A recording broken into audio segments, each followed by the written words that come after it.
नमस्कार, double check में आपका स्वागत है। मैं हूं संकेत उपाध्याय। अभी कुछ दिन पहले की ही तो बात थी जब निधि राजदान, हम और आप इस बात पर चर्चा कर रहे थे कि शांति कैसे आएगी, क्या न्यूक्लियर बम गिराया जाएगा, किस तरीके से शब्दों पर बहुत ज्यादा गंभीरता भी नहीं देनी चाहिए और उसके साथ साथ उसको आप इग्नोर भी नहीं कर सकते। इस सब के बीच में एक शांति प्रस्ताव आया और 12 ही घंटे में वो शांति प्रस्ताव पूरी तरीके से तार तार हो गया। ऐसे लग रहा है ये 1 या 2 दिन नहीं, 1 दशक बीत गया हो। अब इस सब के बीच में शांति कहां है, इस सब के बीच में उसूल कहां है, और सबसे बड़ा सवाल, ये जंग खत्म होगी या जंग जारी रहेगी। मैं फिर से स्वागत करना चाहता हूं निधि राजदान जी का, वरिष्ठ पत्रकार, लगातार फिंगर ऑन द पल्स जिसे कहते हैं, इस पूरे अंतर्राष्ट्रीय जगत में जो भी हो रहा है पिछले कई दशकों से लगातार उसको मॉनिटर करती हैं। मेरी पूर्व सहयोगी और बॉस भी रह चुकी हैं। इस वजह से आइए उनसे जानने का प्रयास करते हैं कि वो इसको किस तरीके से देखती हैं। निधि, आपका बहुत बहुत स्वागत। थैंक यू सो मच संकेत। क्या बताऊं मैं, अब लगता है आपने सही कहा कि पता नहीं कितने साल बीत गए जब से हमने बात की है। इतना कुछ हुआ है पिछले 2 दिन में। ये जो एकदम से धमकी दी, और उसमें एक चीज और हुई थी निधि जी, ये बोला गया था कि एक पूरी सभ्यता मिटा दी जाएगी, a civilisation will be wiped out, और उसके अगले ही दिन शांति प्रस्ताव पर सहमति बनी। और ये कहा गया कि जो 10 पॉइंट का ईरान का शांति प्रस्ताव है उसको एक वर्केबल मॉडल बनाया जा सकता है, यानी उस पर बात की जा सकती है। पाकिस्तान भी आबाद था तैयारियों में, अभी भी है इस उम्मीद में कि चर्चा हमारे यहां होगी। और देखिए ना, 12 घंटे भी नहीं बीते और उसके बाद दोबारा चीजें पलट गई। देखिए संकेत, बहुत कुछ हो चुका है, so let me try and break it down pointwise. सबसे पहली बात तो ये है कि ट्रंप ने जो उस दिन धमकी दी, उसके बाद ये सीज फायर हुआ, और उसके जो सपोर्टर्स हैं, जो लोग उनके एड्स हैं, जो उनके निगोशिएटिंग स्टाइल को जानते हैं, उनका कहना है कि वो उन्होंने ऐसे जानबूझ के किया, एक मैक्सिमलिस्ट पोजीशन लिया, धमकी दी ताकि सीज फायर हो। हालांकि आई थिंक ज़्यादातर लोगों का ये मानना है कि जिस तरह से जो भाषा उन्होंने इस्तेमाल की है, जो जेनोसाइड की बात करी है, बेसिकली इट इज़ अनएक्सेप्टेबल। और इसके बाद अमेरिका का जो एक रिस्पेक्ट था वर्ल्ड में, पूरी दुनिया में, और वो ख़त्म हो गया है। वो आप देख सकते हैं कि मतलब उसने वाइट हाउस का जो रेपुटेशन मतलब ख़राब किया है, और अमेरिका का रेपुटेशन बर्बाद किया है। That will be something very difficult for them to recover from. लेकिन दूसरी बात ये है कि जो हम अगेन रिपोर्ट्स, इनसाइडर रिपोर्ट्स पढ़ रहे हैं न्यूयॉर्क टाइम्स वगैरह अखबारों में, वो ये कहा जा रहा है कि बिल्कुल लास्ट मिनट तक ये नेगोशिएशंस चली सीज फायर की। बल्कि ये भी कि पाकिस्तान के प्राइम मिनिस्टर ने जो सोशल मीडिया पोस्ट भी डाले हैं इसके बारे में, वो प्री अप्रूव हो चुके थे वाइट हाउस से, कि आपको ये कहना है, क्योंकि ट्रंप इतना काफ़ी डेस्परेट था कि किसी ना किसी तरह कोई सीज फायर हो। एंड माना जा रहा है कि उन्होंने शहबाज शरीफ के पोस्ट को भी अप्रूव किया है।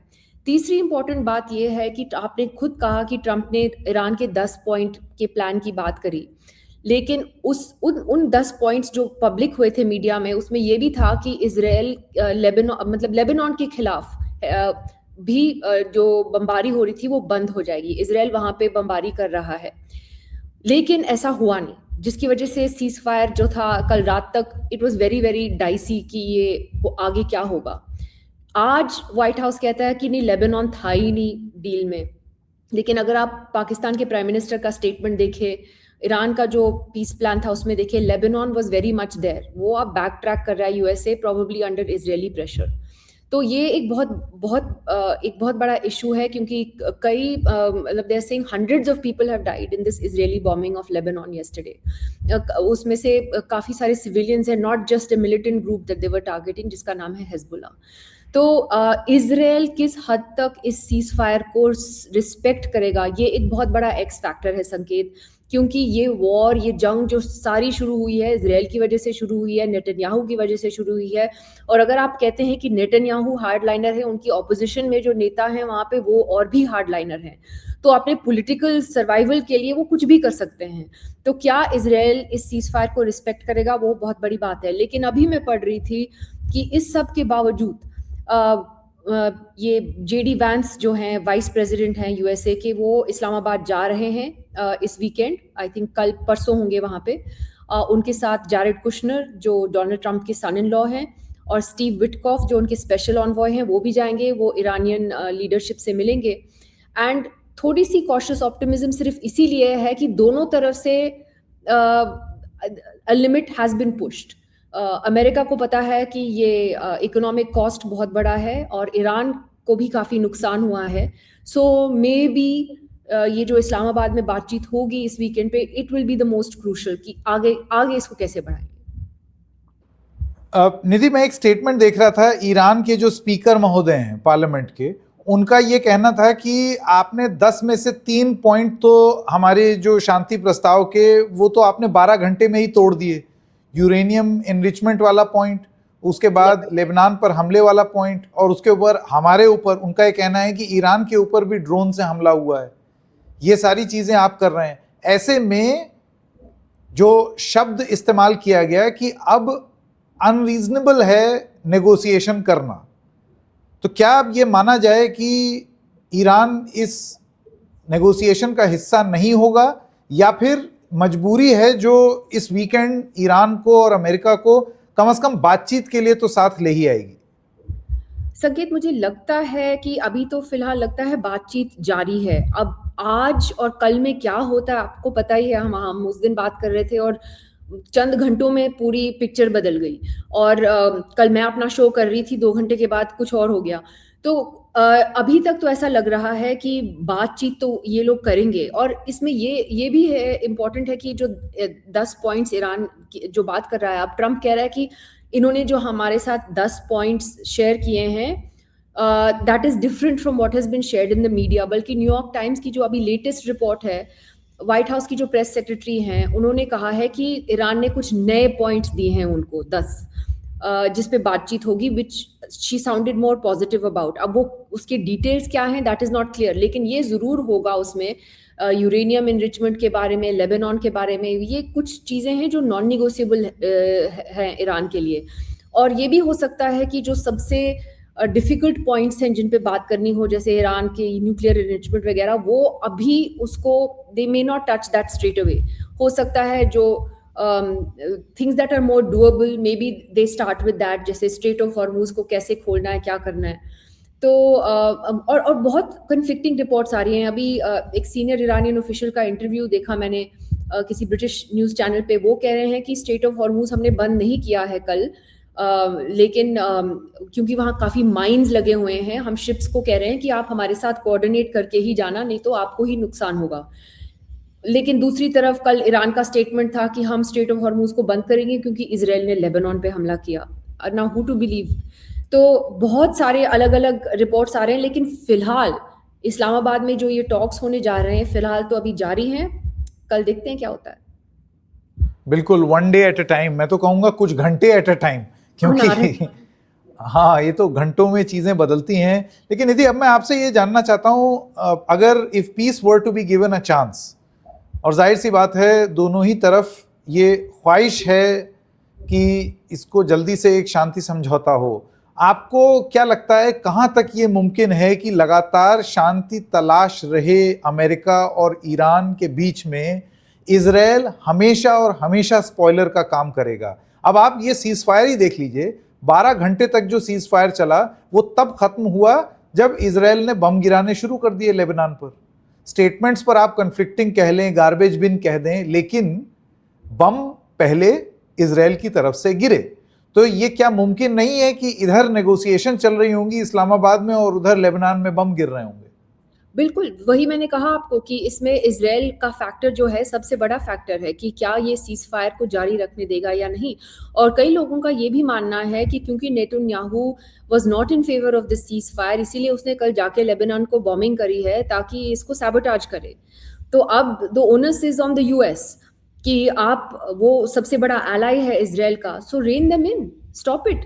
क्योंकि नेतन्याहू के आई हेट टू से दिस बट उसके पागलपन की वजह से पूरे वर्ल्ड को कॉन्सिक्वेंसेस देखने पड़ रहे हैं उसके। हम यहाँ दिल्ली में बैठ के उसके कॉन्सिक्वेंसेस देख रहे हैं, जिस तरह से अभी इलेक्शन खत्म होने दीजिए, अगर ऐसी हालत रही तो गैस के प्राइस तो बढ़ेंगे, क्यों नहीं बढ़ेंगे? अभी इलेक्शन चल रहे हैं तो हमें माफ किया गया है, लेकिन एयर फेयर्स तो बढ़ गए हैं और अभी और बढ़ने की संभावना है। तो it's not that we are not affected, लेकिन ये इसराइल पे काफ़ी कुछ डिपेंड करेगा। आज अभी तक आप और मैं अभी बात कर रहे हैं, अभी तक तो मैंने कोई ऐसी रिपोर्ट नहीं पढ़ी है सीज फायर वायलेशन की आज के दिन में। अब देखते हैं कि आज का दिन अभी चल ही रहा है, क्या होता है। लेकिन जो कल जिस तरह से इसराइल ने बमबारी करी और it was a huge setback. और संकेत, सबसे बड़ी बात है कि ट्रस्ट डेफिसिट बहुत ज़्यादा है। ईरान को खासकर ये लगता है कि हम लोग पहले भी आपसे बातचीत कर रहे थे जब आपने ये बमबारी शुरू करी, हमारे ऊपर हमला किया, तो हम आपको ट्रस्ट क्यों करें, किस विश्वास के साथ जाएंगे हम। इसीलिए वो भी इस सीज फायर के बारे में कॉशियसली बोल रहे हैं। वो टेम्परेरी सीज फायर की बात कर रहे हैं। वो कह रहे हैं कि मतलब इसको हमें पूरी तरह से खत्म करना है, नॉट कि हम टेम्परेरली 2-2 हफ्ते ऐसे इसको सॉर्ट ऑफ टालते जाएं और डिले करते जाएं। तो आई वुड से अभी कुछ it is very very cautious optimism कहना भी बहुत, आई थिंक, बहुत ज़्यादा पॉजिटिव है। But everybody is very. और आज आप ऑयल प्राइसेस को भी देखें, कल जब ये सीज फायर की न्यूज़ आई, ऑयल प्राइसेस जो काफ़ी ऊपर जा चुके थे नीचे आए। लेकिन आज क्योंकि परेशानी है कि ये सीज फायर शायद जारी नहीं रहेगा, तो oil prices have gone up again. तो मार्केट्स भी काफ़ी जिटरी हैं। नहीं, मार्केट्स को तो समझ में ही नहीं आ रहा है ना हो क्या रहा है। सुबह उठ करके एक ट्रूथ सोशल होता है तो उसमें नीचे, शाम तक ट्रूथ सोशल होता है तो फिर ऊपर। ये तो अजीब सा ज़माना है। लेकिन निधि, मैं आपसे ये जानना चाहता हूँ, आपने इतने वर्षों से फॉरेन अफेयर्स, जियो पॉलिटिक्स को कवर किया है, क्या इसराइल की हमेशा से ये रणनीति रही है? और मैं बस ये जानना चाहता हूँ कि इतना कमज़ोर और लाचार है अमेरिका इसराइल के सामने कि वो अपनी मनमर्जी से कुछ भी करता चला जा रहा है और डोनाल्ड ट्रंप हाथ पर हाथ धरे बैठे हुए हैं और फॉलो कर रहे हैं लीड इसराइल की। देखिए, वो एक हिस्ट्री लेसन है जो एक अलग आपको किसी को भुला के लंबी कहानी है, but it's basically a very strong historical relationship. अगर आप देखें, आप अमेरिका में जूइश लॉ भी देखें, it's very very strong, it's very powerful, and उनके पैसे बहुत हैं, and they are a very influential voting group. So Israel और अमेरिका की जो ties हैं, they have been close now for decades. वो एक बहुत strong bond है। तो इसलिए ट्रम्प का कुछ कहना ना कहना, वो जानबूझ के भी है कि he is genuinely considers Israel a partner of the United States and vice versa. तो एक प्रॉब्लम वो है, and that is link to history etcetera. लेकिन अक्टूबर 7 को जो घटना इसराइल में हुई, जिस तरह से ये टेररिस्ट अटैक हुआ, हमास ने लोगों को मैसेकर किया, टोटली अनजस्टिफाइड। उसके बाद Israel has decided to wage this war on Gaza, पूरे रीजन में, to go after these groups जो उनको टारगेट करते हैं। और कई ग्रुप्स ये हैं जो बेसिकली ईरान उनको बैक करता है, जैसे हिजबुल्ला है, हमास है। तो Iran is the fundamental enemy of Israel in the region. सबसे बड़ा खतरा इसराइल को ईरान से लगता है। लेकिन इस दौरान इसराइल ने क्या किया है कि बमबारी सिर्फ टेररिस्ट ग्रुप्स या इन ग्रुप्स के खिलाफ नहीं की है, सिविलियंस को मारा है, बच्चों को मारा है, स्टारवेशन के मतलब कंडीशंस क्रिएट किए गाजा में। और जिस तरह से कल लेबनान में सिविलियंस को टारगेट किया, लोग जो किसी के फ्यूनरल में लोग खड़े थे उनको भी मार दिया, सिविलियंस थे वो। तो ये जो सिंपैथी इसराइल को शुरू में मिल रही थी पूरी दुनिया में, वो सिंपैथी धीरे धीरे खत्म होती गई। And what ever support they get now is primarily from the traditional जो उनके सपोर्टर्स हैं अमेरिका में, यूरोप में। लेकिन जो ट्रेडिशनल सपोर्ट बेस भी है उनका, अब उसमें भी वॉइसेस कह रही हैं कि you have taken it too far. तो इसराइल का ये जो बिहेवियर है, it is putting everybody at risk. Netanyahu का बिहेवियर है, it is putting everybody at risk. तो अब देखना है कि क्या ट्रम्प इज़राइल को कंट्रोल कर पाएँगे, नहीं कर पाएँगे, किस हद तक ये सीज़फायर एक्चुअली एक परमानेंट सीज़फायर बन सकता है। ये अभी एवरीबॉडीज़ फिंगर्स आर क्रॉस्ड संकेत, अभी किसी को नहीं मालूम। आपने कल का एक बयान बेंजामिन नेतन्याहू का तो सुना ही होगा। ये वही बेंजामिन नेतन्याहू है जिन्होंने पहले तो सीज़ फायर का स्वागत किया। इन्होंने ये बोला कि युद्ध विराम बड़ा अच्छा है बशर्ते ईरान हमला ना करे। तो ईरान ने तो हमला किया नहीं, इन्होंने ही लेबनान पर हमला कर दिया। और उसके 12 घंटे बाद उनका एक स्टेटमेंट आया जिसमें वो ये कह रहे हैं कि ईरान ऐतिहासिक रूप से अभी सबसे कमज़ोर है और इजराइल आज की डेट में सबसे ज़्यादा ताकतवर है। और फिर जो वो बोलते हैं वो जंग को जारी रखने वाला एक स्टेटमेंट है। वो कहते हैं कि हमारा अभी मकसद बचा हुआ है और अपने मकसद को पाने के लिए अगर बातचीत से वो मकसद पूरा होता है तो सही, नहीं तो लड़ाई से उस मकसद को पूरा किया जाएगा। अब यहां पर वो अमेरिका से अलग हो जाते हैं अपनी पोजीशन में, यानी कि बहुत clearly Israel wants a war, वो चाहते हैं कि लड़ाई होती रहे क्योंकि मकसद बचा हुआ है। वो तो इस शांति प्रस्ताव के क्या मायने रह जाएंगे? इजराइल के तो मकसद बचे ही हुए हैं। बिल्कुल। और संकेत, अगर आप अमेरिकन मीडिया में रिपोर्ट्स पढ़ेंगे कि ये जंग शुरू कैसे हुई, उसमें काफ़ी डिटेल में लिखा गया है कि नेतन्याहू ने कैसे ट्रंप को कन्विंस किया कि ये करना ही है। और ट्रंप के जो जनरल हैं, जो उसका वाइस प्रेसिडेंट है वैंस, और कुछ एडवाइजर्स हैं, वो घबराए हुए थे जिस तरह से इजराइल के लोगों ने उनको बताया कि नहीं, ये हो सकता है, हाँ, पॉपुलर अपराइजिंग भी हो सकती है, रिजीम चेंज भी होगा, ये भी आप कर सकते हैं, वो भी कर सकते हैं। लेकिन उनके अपने जो जनरल लोग हैं और जनरल्स हैं वगैरह, उन्होंने दे एक्सप्रेस्ड दिस कंसर्न कि ये बहुत रिस्की है और शायद नहीं करना चाहिए, लेकिन ट्रंप ने सुनी नहीं। He came under the influence of Netanyahu. तो उसमें से फिर इजराइल के जो गोल्स थे, जो उन्होंने मतलब दे ओवरसोल्ड कि ईरान में वो क्या कर सकते हैं, और कोई भी गोल उसमें से none of those goals have been met. Regime change की तो बात ही नहीं है।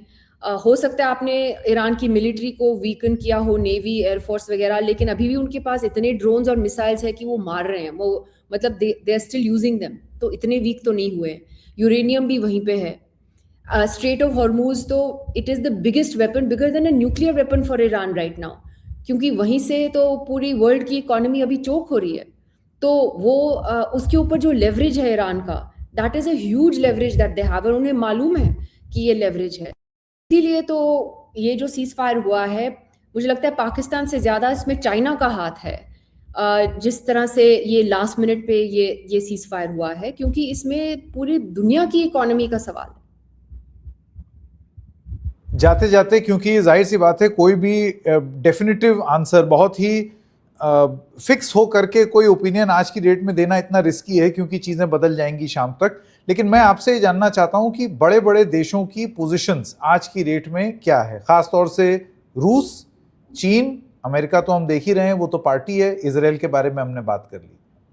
मतलब जो सिंपैथेटिक हैं टुवर्ड्स ईरान, उनकी पोजीशन और उनका मत यहां पर कितना मायने रखेगा या उसके कोई मतलब नहीं है? देखिए, मायने तो रखता है, क्योंकि चाइना को आप इग्नोर नहीं कर सकते हैं, और उनकी इंटरवेंशन की वजह से कल ये ईरान को कन्विंस किया गया, जो हमने पढ़ा है कि चाइनीज़ इंटरवेंशन की वजह से ईरान को कन्विंस किया गया कि आपको ये सीज़ फायर अग्री करना ही करना है। तो ये एक बहुत बड़ा फैक्टर है। तो मगर आप आई थिंक एक्चुअली जो सबसे बड़ी स्टोरी है इससे ज़्यादा, वो है कि अमेरिका के जो दोस्त हैं, उनकी क्या राय है। और अगर आप देखें संकेत, जब ये जंग ख़त्म हो जाएगी, जब भी हो जाएगी, जो इसका इम्पैक्ट होगा अमेरिका और उसके एलाइज पे, वो काफ़ी सालों तक चलता रहेगा। जिस तरह से डोनाल्ड ट्रंप ने अपने ही एलाइज की बेइज्जती करी है, नेटो की बेइज्जती करी है, वैसे भी वो धमकी देता है रोज़ की मैं नेटो से अलग हो जाऊंगा, लेकिन फ्रांस के प्रेसिडेंट को स्पेन के पीछे पड़ गया है, तो उसने अपने एलाइज को नहीं छोड़ा है। और जिस तरह से उन एलाइज ने, हालांकि उनकी आवाज़ it could have been much stronger, जैसे उसने जब जेनोसाइड की बात की, सिविलाइजेशन को ख़त्म करने की बात करी ईरान में, आई फाउंड इट शॉकिंग कि ये जो वर्ल्ड लीडर्स हैं, वेस्टर्न लीडर्स खासकर, उनकी मुंह से मतलब कंडेमनेशन नहीं निकला कि ट्रंप ने जो बोला वो गलत है। लेकिन ये भी है कि वो अपने उनको बेसिस इस्तेमाल नहीं करने दे रहे, एयर स्पेस इस्तेमाल नहीं करने दे रहे। वो कह रहे हैं, जैसे कियर स्टारमर ने कहा कि this is not my war, ये हमारा वॉर नहीं है, so we will not join this war. अब पीछे पड़ गया उसको ट्रम्प। तो ये जो फ्रिक्शन है अमेरिका और उसके एलाइज के बीच में, और जिस तरह से अमेरिका ने अपनी रिलेशनशिप इंडिया के साथ खराब की है, पहले टैरिफ्स को लेके, अब ये पाकिस्तान की मीडिएशन को लेके, तो ये एक रिलेशनशिप थी संकेत which was doing very very well for the last 20-30 years। तो अब उसमें काफ़ी वो पॉइंट्स ऑफ फ्रिक्शन आ गए हैं। तो इसका जो इम्पैक्ट रहेगा, और मेरा एक ये भी सवाल है, ये जो गल्फ कंट्रीज हैं, जो यूएस, जिनमें यूएस के बेसिस, एयर बेसिस हैं, जैसे यूएई, सऊदी वगैरह, तो ये सोच रहे होंगे कि हमको इस जंग में, मतलब आपने जंग करी और फंसे हम, तो what was the point of this alliance? America ने उनको तो प्रोटेक्ट नहीं किया ना at the end of the day.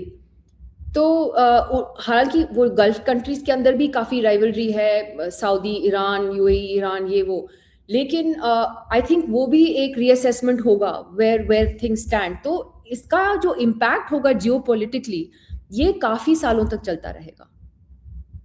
ये आपने बहुत ज़रूरी बात बोली, और ये मेरा एक महत्वपूर्ण सवाल होने वाला था कि ट्रंप की वजह से अमेरिका के जो ट्रेडिशनल एलाइज थे, जो साथी थे, अब जैसे कल फ्रांस के राष्ट्रपति का जो स्टेटमेंट आया, वो लेबनान के समर्थन में उतर आए। उन्होंने कहा मैंने बात की है और ये बहुत गलत हुआ है, और ये इजराइल ने जो किया है वो बहुत गलत है, बहुत ओपनली नेम कर रहे हैं। तो इसको अक्सर वेस्ट हिपोक्रेसी भी कहा जाता है। इसको ये कहा जाता है कि आप ऐसे स्टेटमेंट तो दे देते हैं, लेकिन उसके बाद फिर आप लोग सब एक साथ हो जाते हैं। मैं आपसे बस ये जानना चाहता हूं कि जब ये जंग जब भी खत्म होती है, तो क्या इसके असर इन सहयोगियों का अमेरिका के साथ के रिश्ते में भी बहुत दूरगामी परिणाम दिखेंगे? बिल्कुल, वही तो हम बात कर रहे थे अभी संकेत। वो तो होगा ही। हालांकि I think a lot will depend. अभी अमेरिका में मिड टर्म इलेक्शंस आ रहे हैं, यूएस कांग्रेस के नवंबर में, और जो अभी तक लग रहा है उसमें इट इज़ क्वाइट पॉसिबल कि रिपब्लिकन्स को बहुत भारी सेटबैक मिलने वाला है, और Democrats could control the US Congress again. And इसीलिए जो ट्रम्प के अपने पार्टी के लोग हैं, कई लोग हैं, वो बोल नहीं पा रहे हैं, वो सपोर्ट नहीं कर रहे हैं इस वॉर को। उसके जो सपोर्टर्स हैं, अल्ट्रा राइट विंग सपोर्टर्स, मागा सपोर्टर्स जो हैं अमेरिका में, वो तो काफ़ी नाराज़ हैं इस वॉर को लेके। तो ये कहा जा रहा है कि पॉलिटिकली काफ़ी कुछ बदल सकता है अमेरिका में इस मिड टर्म इलेक्शन में। अगर ऐसा हुआ, Trump will be significantly weekend, एक लेम डक प्रेसिडेंट की तरह।